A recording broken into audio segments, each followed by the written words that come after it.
Dr.Frida Simba is in the house. Yeah, the director at Jkuat Tvet Institute board member, Bandari Maritime Academy.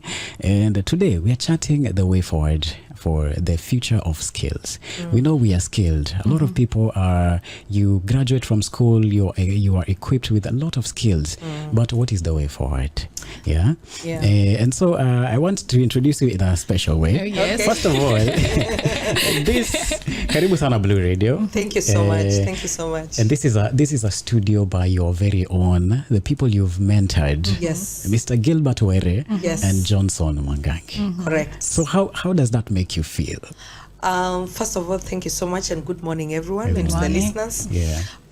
Let me say so proud because these were my students. Yes. You know, when you're a teacher and you mentor and you train and you impact students, at the end of the day, you see they're doing something that's very important. Let me say Gilbert wrote this proposal during his entrepreneurship class, which is a class that I taught. For my background, I have a bit of training in entrepreneurship, but also my doctorate is in strategic management. Yeah. So when I went to class, I told them, I want you guys to write a proposal on a concept or a business idea that you can pick. And what do you think he did? He wrote this, and I'm happy he's actualizing it. So I'm happy. I'm 100% happy. I'm on top of the world because at least I can see the product of what I was able to train. Because thank you so much, because apart from just actualizing, it actually is given us opportunity. So we are here because of the employment opportunities. And you know, that is what we are encouraging, especially with the new space that I am in. Sorry, I didn't introduce myself. Dr. Frida Simba. I've lived a lot in Mombasa. Mombasa is my second home because I worked as the director Jkuat Mombasa for close to 12 years. And then the Vice Chancellor appointed me to go to Jkuat Karen, where I started the Tvet Institute. And so today I'll be focusing more on the skills and the Tvet. Because at the Tvet space, that is where we are focusing on skills. We are calling them competency skills. And these skills, like what Gilbert was able to do, is what is giving other people employment. What is the ripple effect? I'm sure you're supporting somebody through this venture. You're supporting somebody. Ukienda kwa mama mboga ununue chakula pale jioni, viazi karai. You're also promoting the same. So it's a ripple effect that is there at the end of the day. Yes. That is very amazing. Very amazing. When we talk about the future of skills, what does that mean in a particular term? Or in practical terms, especially for young people entering the job market today? Yeah, that's a very good question. Let me say that the world of work is really changing. When we're in school, some of us those days were just being told you need to become a teacher, a nurse, a policeman, a doctor, lawyer. But let me say the world is really changing fast. Look at AI, for example. Look at ChatGPT. Some of my students right now, you give them an assignment, within 20 minutes they are finished. It's done, So we have to think of what are the other ways we can be able to come up with to check whether they are doing authentic, researchable work. Okay, even if they're using these AI tools, we have to see. So what are we basically saying? The world is really changing.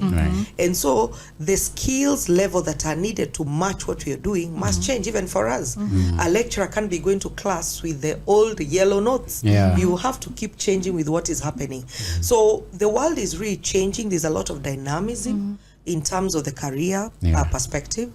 We didn't think people would be doing online listening to such what we are discussing today, podcasts and so on. So we are moving from the conventional, traditional kind of jobs that were there before to new things that are coming up or emerging because of the kind of market that we have. So you look at the digital transformation, you look at AI, for example, all this is what is redefining currently where we are supposed to be going.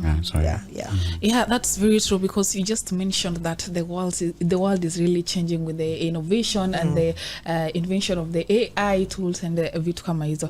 So my next question is how can Tvet institutions like Jkuat position themselves so that they ensure that their graduates really remain relevant in the fast changing world? Good.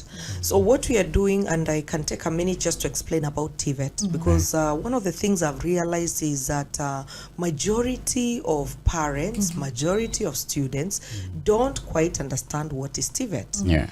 I'm happy currently the government, the president, the CS and the PS, they have really changed the perception that is there.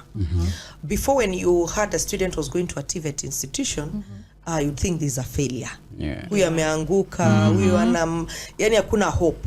But I can tell you, currently, there are students even who are called to join the university, but they opt to go for TVET courses.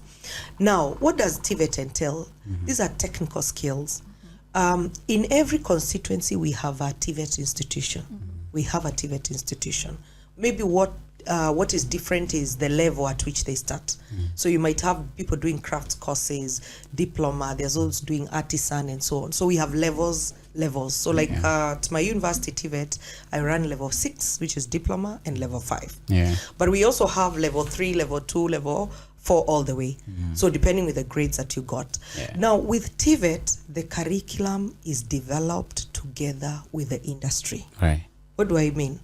So we go to a hotel like Sarova White Sands and we are training caterers or bakers. We ask them, what is it that the market wants? So the curriculum is suited to meet the needs. You go to a mechanic. Before, I know you used to have calculators in cars. Nowadays, I'm being told it's hybrid type of cars. So imagine if you train a graduate to finish and they're going to handle cars that were calculator. Whatever that word meant. I just used to hear that. So currently now they're hybrid. So what is happening, TVET curriculums are being developed with the industry in mind. So that helps to solve the problems. So what is it that the people in the society want? That is what the curriculum is all about. Which makes it very unique at the end of the day. Yes.